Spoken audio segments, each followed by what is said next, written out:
Brought to you by Exabeam, I'm Steve Moore, and this is the new CISO. Myke Lyons, thank you so much for joining us here on the show. For the uninitiated, as I always say, who are you and what do you do?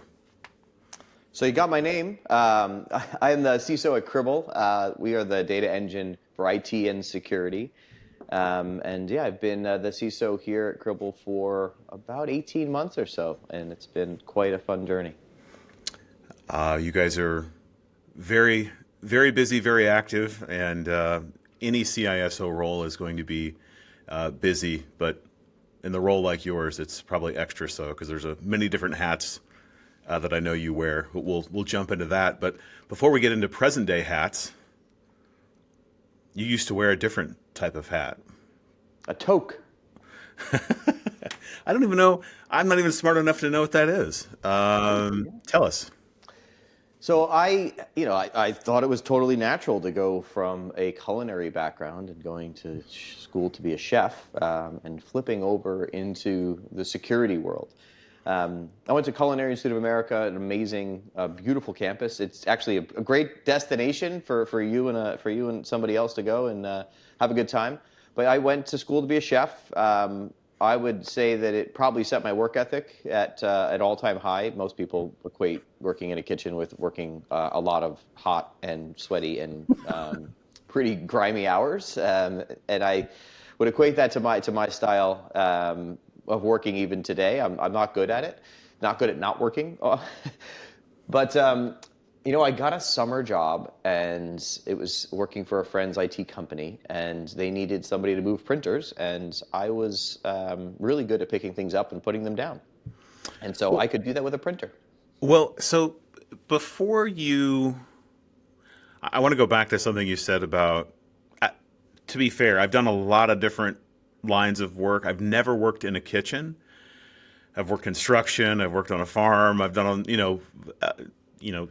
things that could be dangerous and are strange hours and all the rest. And the only experience I have of what you might have experienced would be some shows that I've watched maybe that are, which probably isn't indicative, but recently there's been The Bear, right, which has been many people are enamored with. But I think you bring up a really good point of setting a work ethic that I want to stick on for just a second. For those that aren't aware, like me, that haven't worked in a kitchen, what is the work?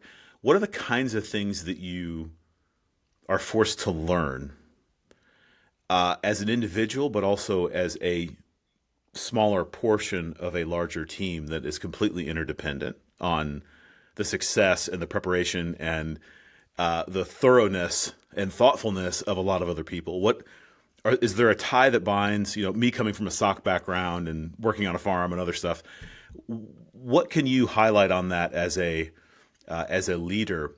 Because there may be another person who's working in a kitchen one day that wants to transition into IT, and there's that CISO that's listening.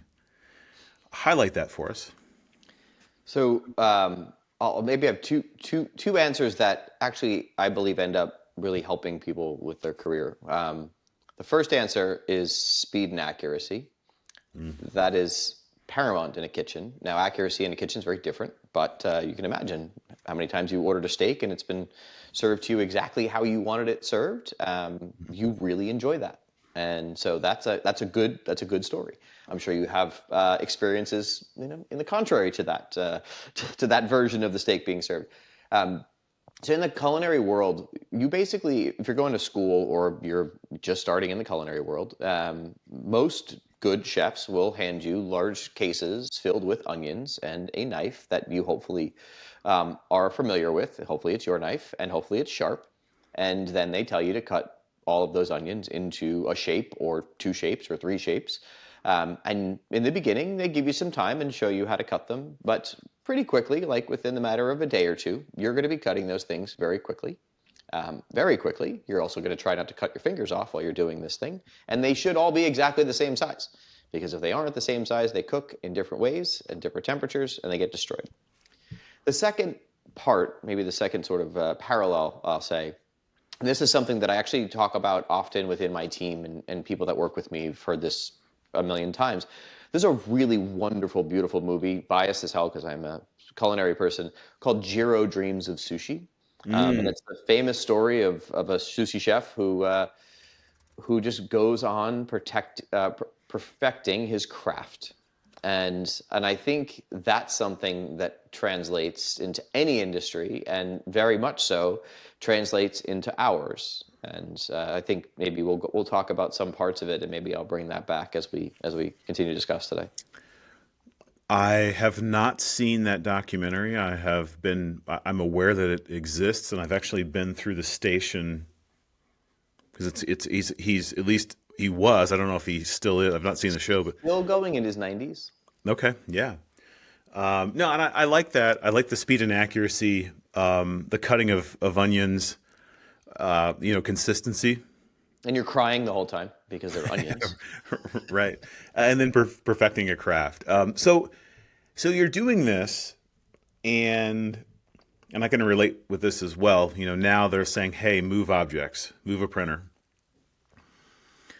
which, no surprise, isn't necessarily technical to begin with, but you grew out of the physical moving of these things. What happened next?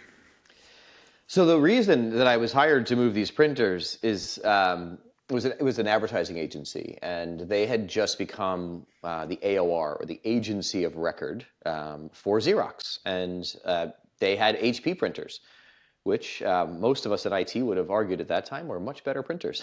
But it didn't matter.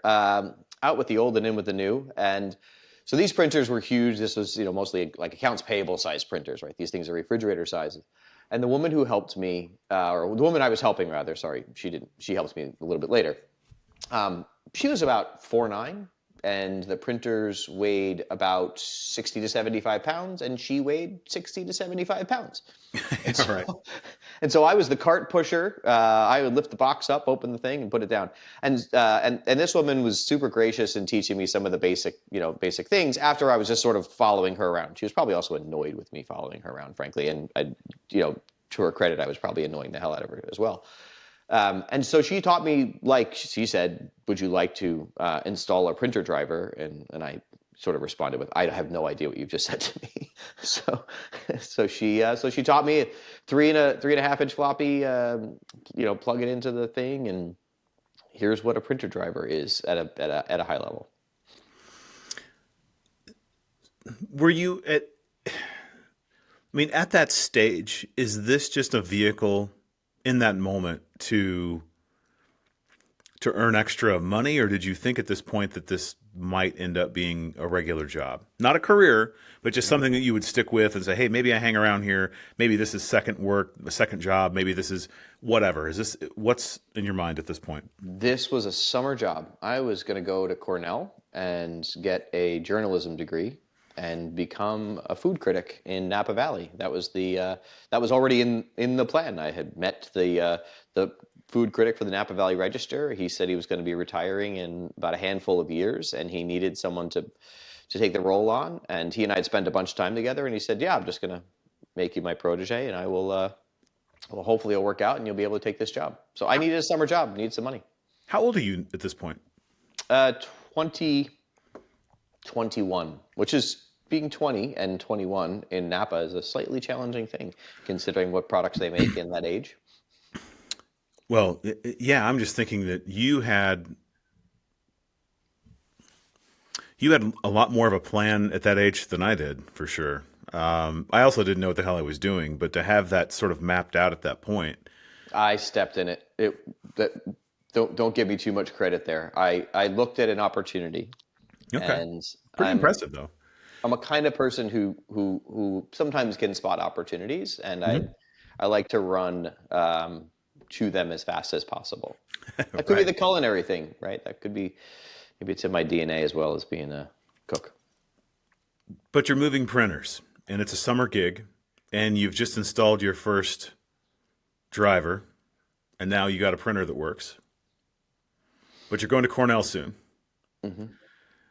This is only going to be the summer. It ends up not being just the summer. What happens next? So I was stuck in a situation with a woman. I wish I could remember her name, but she was a delightful person. But um, I was in a situation with this woman who was like, "Okay, I'm going to go and get a coffee or whatever it was." This is Midtown Manhattan, so she was going to go, go get a coffee somewhere, and then the printer was going to be working because this was a very hard-nosed AP person. She just worked. She was, her home life was probably wonderful because she had a nice little separation, but she worked hard.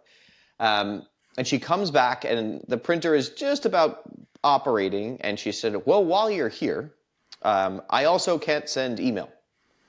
And Mm. the lovely woman who was working with me on IT was not there.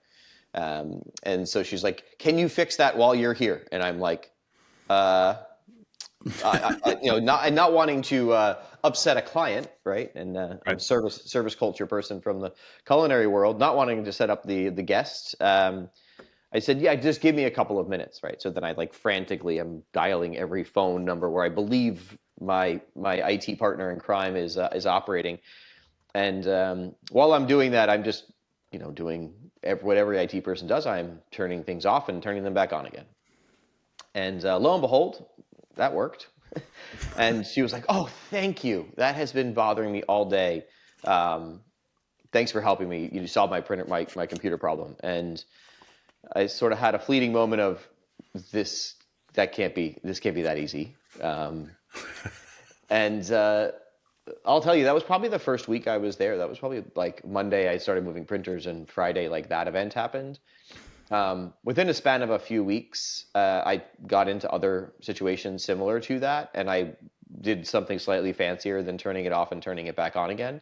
Um, and so I just started researching.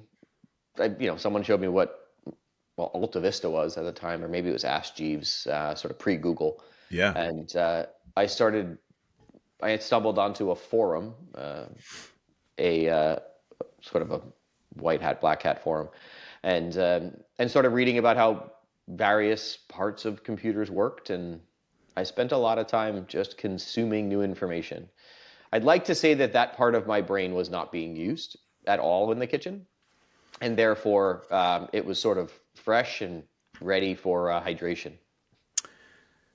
You you can't can you make an argument though that there's elements of I mean you have to think on your feet, there can be some troubleshooting, there's obviously things in a kitchen are typically planned, but especially at the level that you're talking about, but you've got to improv sometimes too. You've got to research or have to ask or phone a friend, or is there no connection there, or are you just or this felt so greenfield that you're like, this is another type of success that I haven't had before, or scratching some itch that hadn't been exposed. No, it's a fair call out, and I shouldn't do a disservice to the community here, but I don't intend to. So recipes are standard operating procedures, Mm-hmm. right?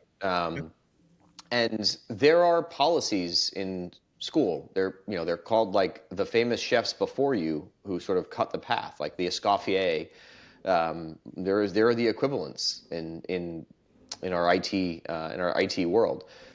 There's a reason there was a famous automation company called Chef.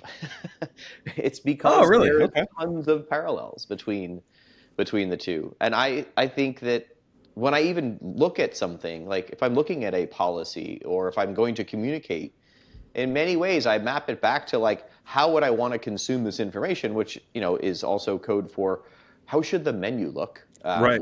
how should the restaurant's website or Instagram account nowadays, like, or whatever, probably behind the times. Instagram is as current as I get with social. So, like, how do those things look and feel and consume? And as soon as I receive information about something, right, or a docket of information, what do I want to know as fast as possible? Like, how do I get to the TLDR so that I can make my decision to move, further through this or stop there? So you're headed down this path of researching and learning. I know you changed roles again and end up. You told me that you start working or helping run or both. Is it the help desk that's next? So you've mastered Executive email. help desk. Executive Help. help desk. Okay. So I have a I have a love for this idea. One of the things in my past when trying to build an interesting and diverse team, there was a young man who worked. We had an executive help desk, and we were building out early days of a SOC and helping an organization create it for the first time. And I really liked this guy, and he had a certain skill set about him where he wasn't a pure play intrusion analyst, but he had, if you work on an executive help desk, so you're the second person now that I've come across that had specifically that role, because it's different. And adding him to the SOC was fantastic in so many ways, but I'm not going to spoil it. I'm going to have what's different about an executive help desk for those that don't know. How does it compare to a regular help desk in terms of all the things you got to do? So, well, I guess first and foremost, executives, especially ad executives, some of us have seen Mad Men. If you haven't, Right. It's a beautiful, beautiful show. They're nuts. Not good nuts. They're dictators in many ways, and that was the industry. The people at the top make. We'll use round numbers just for the ease of explanation here. The people at the top make $10 million a year, and the people at the bottom make about $2,000 or $3,000 a year.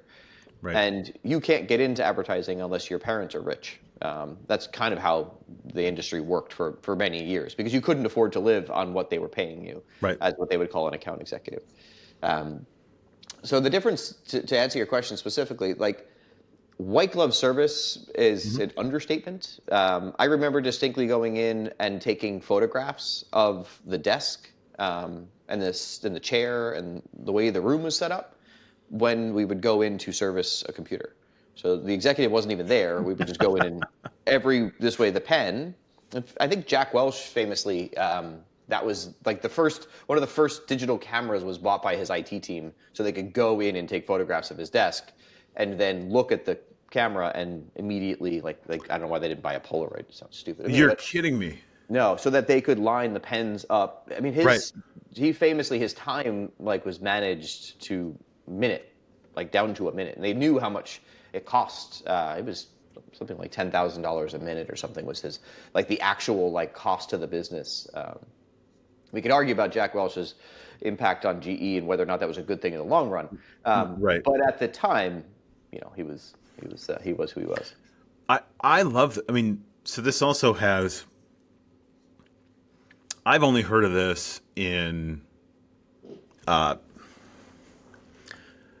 espionage related situations where you need to know the way that things go back together. I have never heard it from a what I'll call enhanced customer service perspective, and so I'm sure all of that is stressful, and you have to have the right intestinal fortitude, as they say. But what do you gain from that? Well, first off, you smile in situations that you don't want to have to smile in. In many ways, it's just like being a server in a high-end restaurant in so many ways.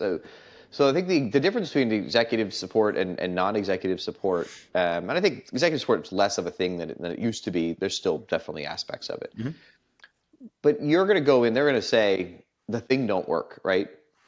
Smart people, they're just going to say, this doesn't work. This is not, their job is not to do the thing. Their job is something else, and this is just one of the tools at which they use to do the thing. So you might get an explanation from them that's very different than the actual situation. And the other component of it, this is a balance, I will say, is you don't just fix what they've asked, but also don't go fixing things that they didn't ask you for in certain instances.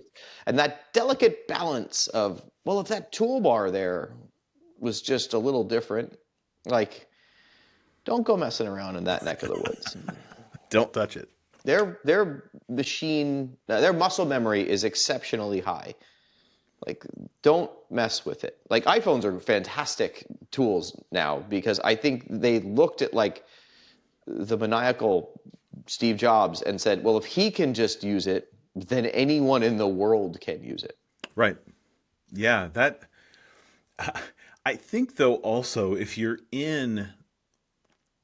around those folks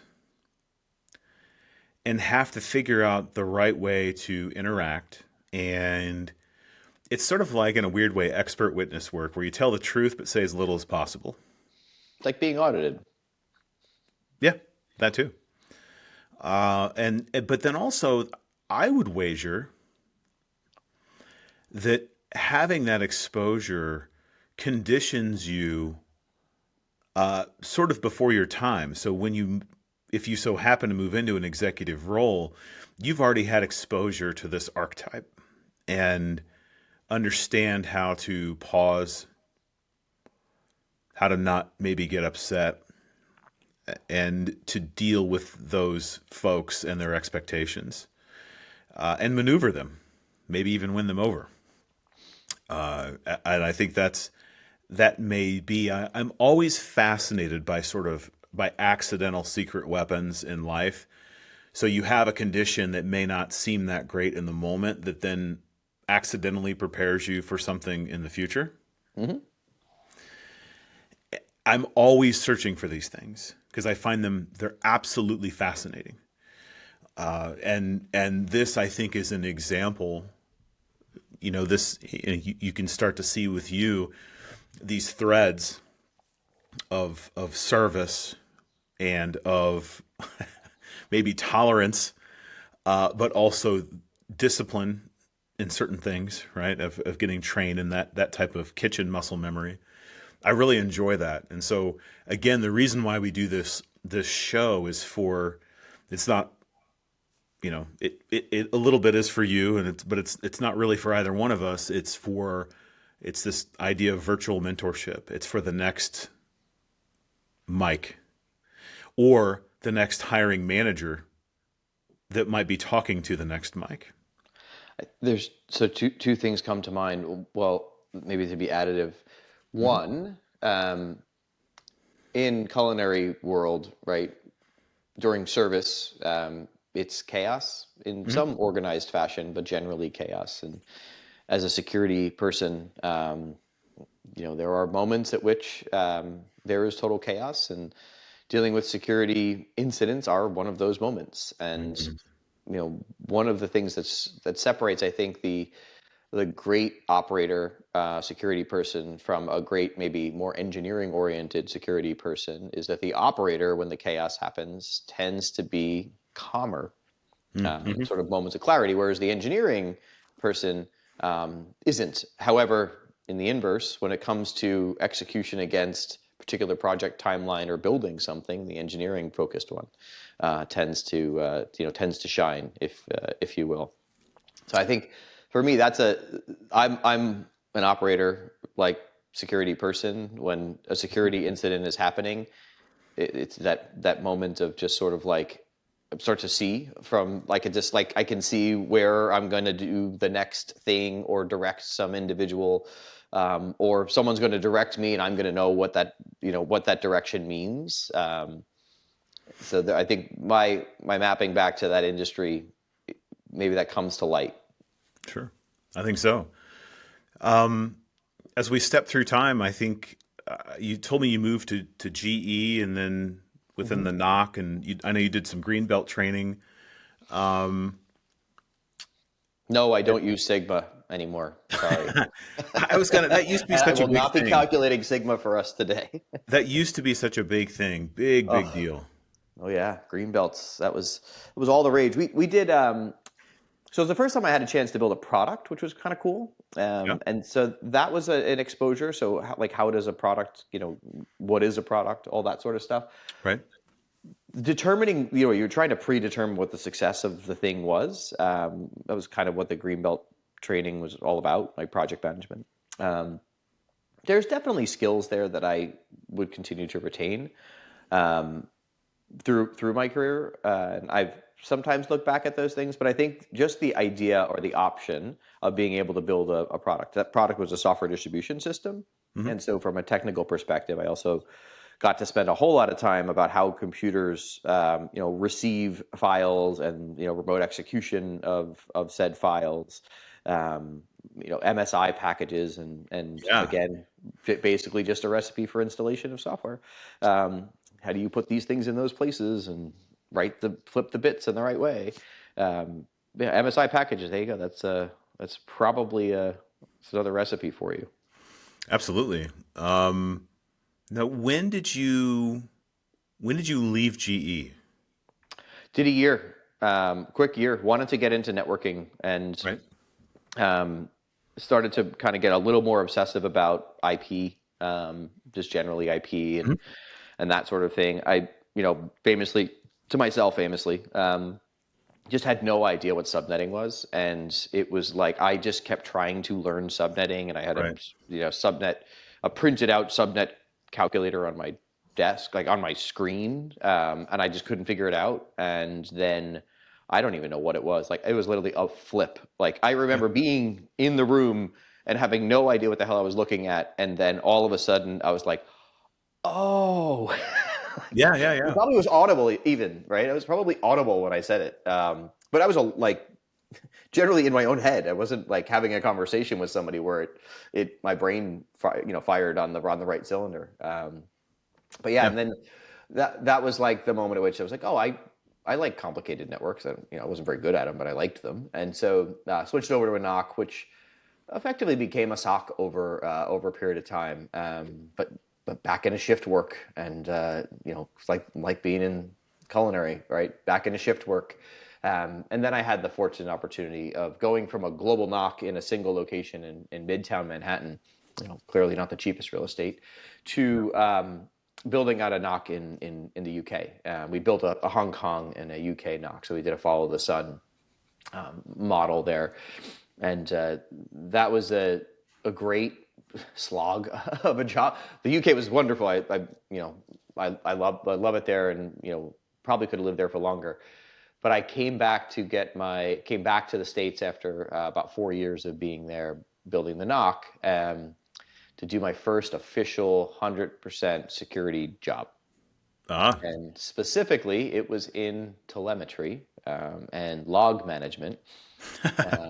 And here I am rocking the Cribl logo for the telemetry company. So I'm full circle from my first security job to do a bunch of different security jobs to now work with in the telemetry space, which obviously is near and dear to your heart as well. Absolutely. You mentioned to me that you had at one point you had maybe more than one, but a great mentor in the security space. Yes, Mr. Dolly, friend, and wish I could spend more time with him, frankly. Um, so I think I even mentioned a quote from him when we first had a conversation, um, and he helped me align to like the business need of cybersecurity, and just like what does any company need, and his way of explaining it was, when the house is on fire, the last thing you're going to do is change the locks. Mm. And um, and so it talked about how you needed to improve security, because I don't work in life and death situations, and others do, but I'm not. I don't work in life and death, and because of that, we have to make sure that it aligns appropriately the various security decisions we make, the way we communicate those decisions, and how, if we can communicate well, we can likely improve the security of the company, not just by locking it all down. I think you also mentioned, I think, on context, the note that I took, or one of them from that earlier conversation, is just the understanding. You mentioned locking down, which triggered my thought. Thinking in terms of, is there a negative impact to pipeline? So whatever that is, the thing we create. I don't know if you remember saying this or not, but I wrote that down as well. So the context of the messaging of Pipeline change. growth, I'm thinking telemetry pipeline. Sorry. Yes. Yeah, yeah, yeah, yeah, The other pipeline. yeah. Yeah, no, I mean, I think both are kind of well, equally relevant in different ways. I Any other things? I mean, having was that your first like security or tech? I'll say technical mentor. Was he your first or no? Uh, I mean, I should say no, but the person who comes to mind and why I should say no probably never knew that they were Ah, a mentor of mine. Wonderful human, but very mean at work individual. Would would constantly sort of yell at me for decisions or ideas that I had, and he was a curmudgeon, and I, right. as a person, wanted to win him over. Personally, I won him over years later, but he wanted to replace me with a script, and he didn't just mean that. He actually would say that often. So I would come up with a way to solve a problem, and then he would say, "Look, I've yet again replaced you with a script."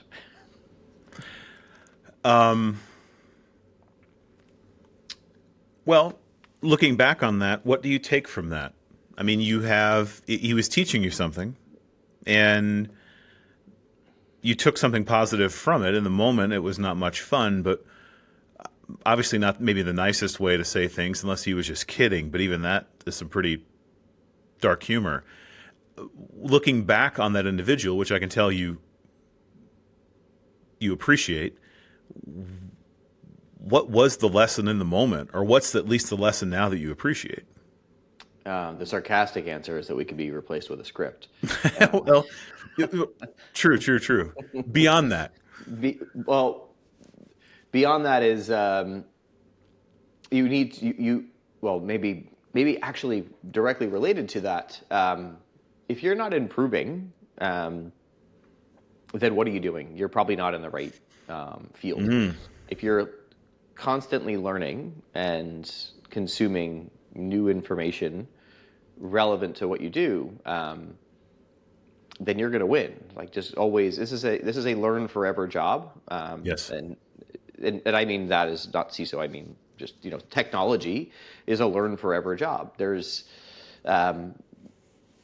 just always some really new thing, and maybe to talk about it in a day-to-day basis. I I couldn't tell you the last time I used Google as a search engine. Like, I actually couldn't. I don't remember. My guess is it was probably some sort of muscle memory that had me bring it back. But Right. today, I don't use Google. I don't search Google. I don't see the point. I don't want to read the first 20. I heard that it's now switched to more in line with one of the LLM-based searching methodologies, Yes. but I don't know when it did that because I stopped using Google before that. How long? Like, is that within the last 6 months, year? It's been at least a year, if not longer. I started using a search tool. I use Perplexity, Yeah. and I started using Perplexity, both browser, and my mobile device, as well as a fat client, probably about 18 months ago, maybe a little longer. Um, and I argue with it all the time, but I use it in various ways. Right. But my gosh, like, it's made learning things so much more fun, and easy and interesting. And so, yeah, that's one of those situations where we get the chance to now we get the chance to learn way faster. But you have to want to learn. You know, it's not just DNS, although it is actually just DNS. But it's not just DNS as to why something's not working. Is there a negative, or have you identified one, even if it's a small one, to this shift outside of a search engine into, in this example, Perplexity? Oh, yes. You will argue with it. It's like a search engine with a snarky attitude, in some ways. And so the challenge I have with any ChatGPT or Gemini or or Perplexity or any of the others, is sometimes it just misses the point. Like it sort of like misses the simple, Right. and obviously, hallucinations are always a risk. But this is probably the first time I'm saying this out loud to myself, even and to you, Steve. Sorry. Uh-oh. Search engines hallucinate, right? They send you links to bad places. You've got malvertising. Like they're equally dangerous. Maybe we just have more experience with the search engines, and therefore our spidey senses are a little bit more tuned in.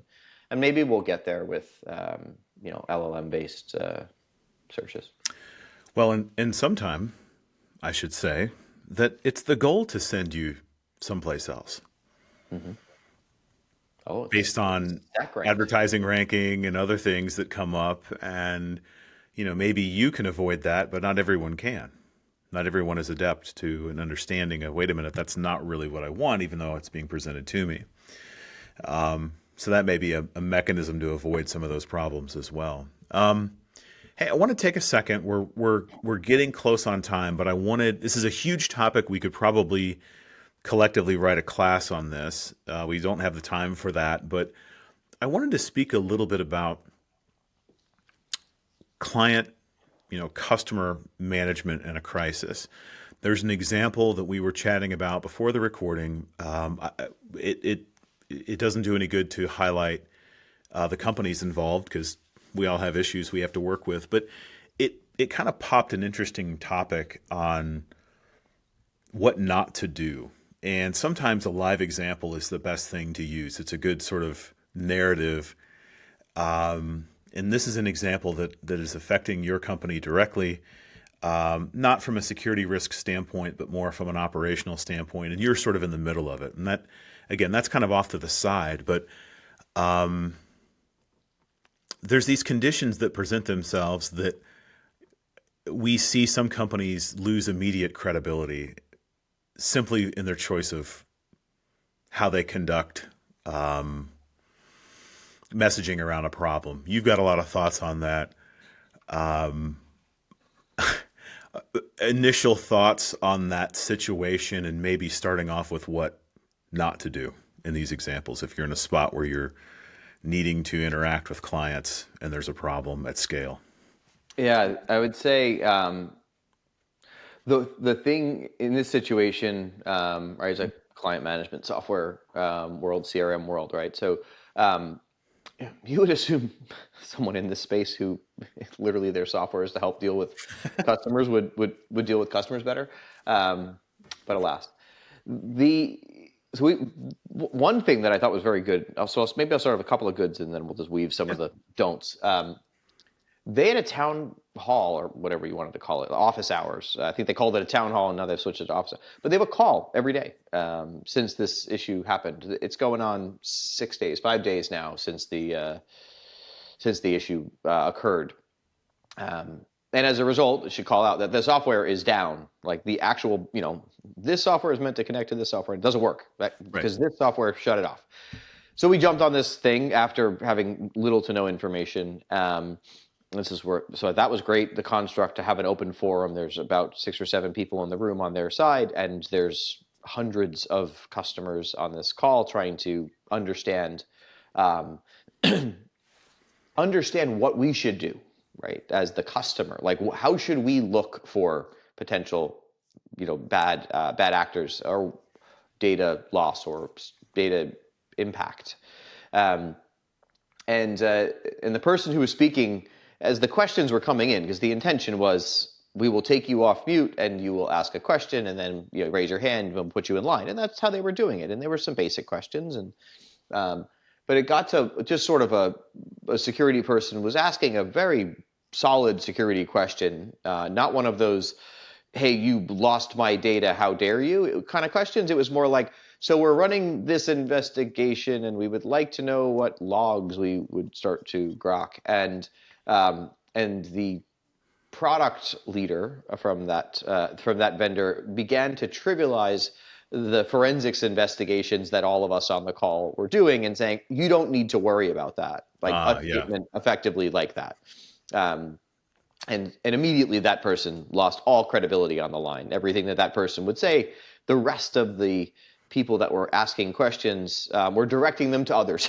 So, like, very explicitly, please don't answer the question. You're not relevant to this.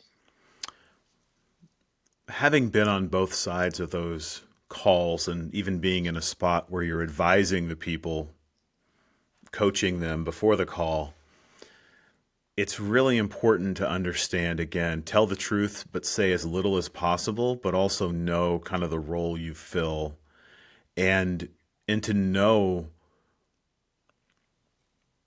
how to direct somebody maybe even off the call, or to say, hey, we don't have that readily available, but we will collect that answer and supply it through approved channels, right? And that's rather than saying that's a silly, in this example, right? That's a silly idea. You don't need to do that. It was almost a pat on the head. Don't worry about that little comment, right? Or it's let's talk about this, in one-on-one to collect your, the full needs of what you're attempting to accomplish. And I'll pull in the right people from our side and we'll package that up and share it, right?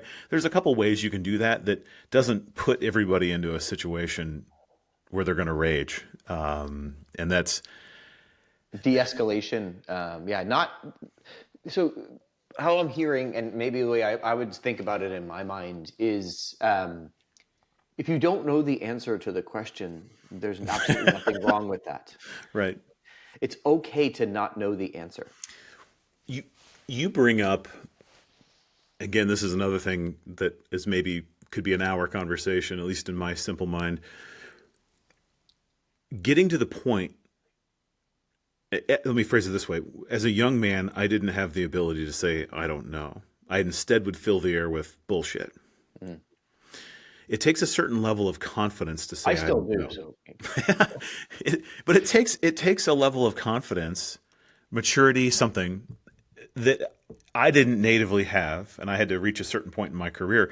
In fact, it's one of the things I look out for if I'm asked to evaluate a capability of a certain organization. I'll phrase it that way. And I see from a human perspective, if I see filling the air rather than saying, I don't have the answer to that, or I don't know, but we'll bring that. There's just these little triggers that are worth noting. But yeah, to your point, so we don't have that answer. I'm laughing because in M&A scenarios, I have learned that I've learned a trick that anyone is in a scenario where you're assessing the security of a company that is smaller than you. Okay. And you're interviewing, sometimes these companies have zero security people because it would be stupid for them to have one at a 5-person company. But there is someone who ultimately is responsible for some level of security function. I spent a long time with an individual, who was a CTO of a company that we were acquiring at a prior firm. And it was a significant transaction. And this person was so defensive. And I realized, like on the third call, I don't know, I wasn't picking it up earlier, that he was being defensive because he thought the expectation was that he was going to have these things. And my response after the third call was, no is a perfectly fine answer because you are this big of a company. The expectation is that you aren't going to have all the things. But if I don't ask you the question, I don't have the answer. I can't get to the answer. So I've learned to know is total, and like calling it out.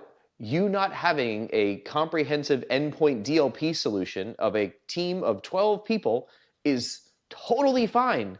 But if I don't ask you, right, you're not going to tell me if you have one. Well, you just hit on something that is, it's simple, but it is absolutely fantastic. In a situation, if you find yourself with somebody who's in that defensive state, as the person who's asking the question, as a leadership tool, to even introduce the point to say, I don't expect you to have this answer ready. I don't expect you to have it. Setting the tone maybe is the way. I don't expect for you to tell me this off the top of your head. And I don't expect you to have this. Maybe you may not even have this built. There may not even be a document, but we need to get to the point where we can answer this thing. Is that okay? Can we, like, with that? And that changes things yeah. completely, which is You're really, not I really measuring your love that. adequacy, and maybe like that's like you or the person on the other end, like explaining to them like this isn't a measure of your talent, successes. This is an exercise that we just have to go through. Right. Right. This And is, yeah. like an emotion-free zone. This should be a very low emotion zone, unless you're really excited about something you did. And Ben, please bring your emotions. Right. But Yeah.